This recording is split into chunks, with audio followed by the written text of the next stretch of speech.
ہندی رحمہ اللہ کی.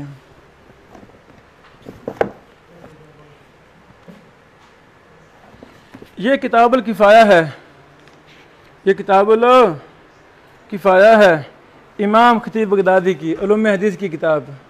یہ بڑی کمال کتاب ہے. علوم حدیث بھی قرآن و حدیث سے مستنبط ہے. خطیب بغدادی صاحب نے دلائل پیش کیے ہیں کہ فلاں اصول کہاں سے لیا گیا، فلاں اصول کہاں، ہر بات با سند پیش کی ہے. اللہ تعالیٰ شیخ صاحب کو جزائے خیر عطا فرمائے. امام ذہبی نے ضعیف راویوں پر کئی کتابیں لکھی ہیں. امام ذہبی نے ضعیف راویوں پر کئی کتابیں لکھی ہیں، جیسے میزان ہے، اسی طرح المغنی ہے، یہ بھی امام ذہبی کی کتاب ہے. المغنی فی الضعفاء، المغنی بڑی سی کتاب ہے فی الضعفاء. امام ذہبی کی کتاب ہے. الحاقی کے بیٹے کا نام تھا احمد، ان کی کنیت ہے ابو زرع. غلطی ہے، اس پر بھی ہمارا لیکچر ہے. ہم نے اس میں یہ دلائل دیے تھے کہ اس کتاب میں امام اجلی صاحب نے ضعیف راویوں کو بھی ترتیب دیا ہے، سکہ کو بھی. اپنے منہج کے مطابق اس میں ضعیف بھی ہیں تو سکہ بھی ہیں، تو اس کا نام سکات نہیں ہے. جو مخطوطات میں ہمیں نام ملا اس میں لکھا ہے واضح ضعیف راوی اور سکہ راویوں پر مشتمل ہے، تو سکات تو نہ ہوئی.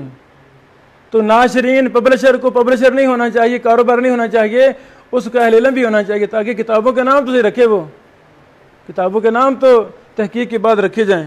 بہرحال یہ سکات نہیں ہے اجلی صاحب کی. اجلی صاحب کو پھر دے دی گیا نہیں جی یہ ضعیف بھی اور بھائی ان کا منہج ہے، اجلی صاحب کا منہج ہے کہ میں ضعیف بھی لاؤں گا، سکہ بھی لاؤں گا.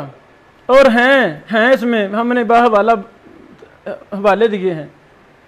تو جب خود میرا منہج ہے میں ضعیف بھی لاؤں گا، سکہ بھی لاؤں گا، تو میں متساہل کیسے ہوا؟ تو اجلی صاحب کو متساہل کرنا درست نہیں ہے. تاکہ فی الفصل بین ترکمانی والبیہقی، سبحان اللہ، یہ کوئی عرب دکتور صاحب ہیں، کوئی عرب محقق ہیں، انہوں نے یہ کام کیا ہے.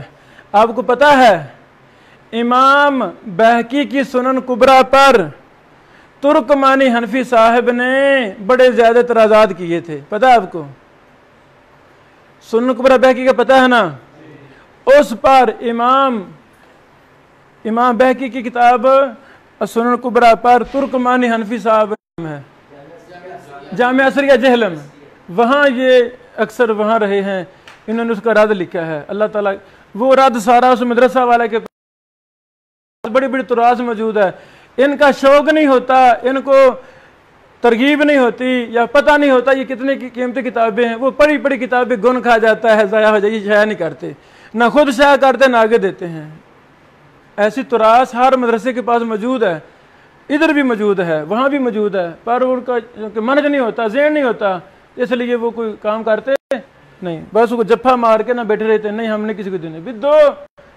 یہ اللہ کے رسول نام لکھ دیے کتابوں کے، اس نے بندے کو بلایا، وہ ساری کتابیں نا پرانی پھٹی ہوئی کتابیں ہیں. اللہ اکبر!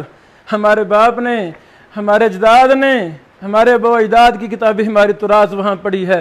آج تک وہ کتابیں شائع نہیں ہوئی جائے. وہ کلمی مخطوط ہے نا، اولاد جاہل تھی، اولاد نے بیچ دی، ایسے نا جی، یا کوئی تھرڈ پرسن لائبریری والا مدرسے کا مالک، اس کو نہیں پتا تو اس نے آ کے فروخت کر دی. وہاں وہ بڑی تراث پڑی ہوئی ہے.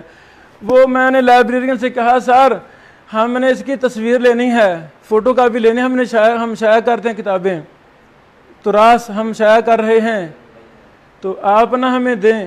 وہ کہتا نہیں، آپ کو ہاتھ لگانے کی بھی اجازت نہیں ہے. ایسے پھر میں نا رویا، اس کو مطمئن کیا، سمجھایا اس کو، بیٹو یہ کتاب پڑھی ہے تہذیب التہذیب ابن حجر صاحب کی.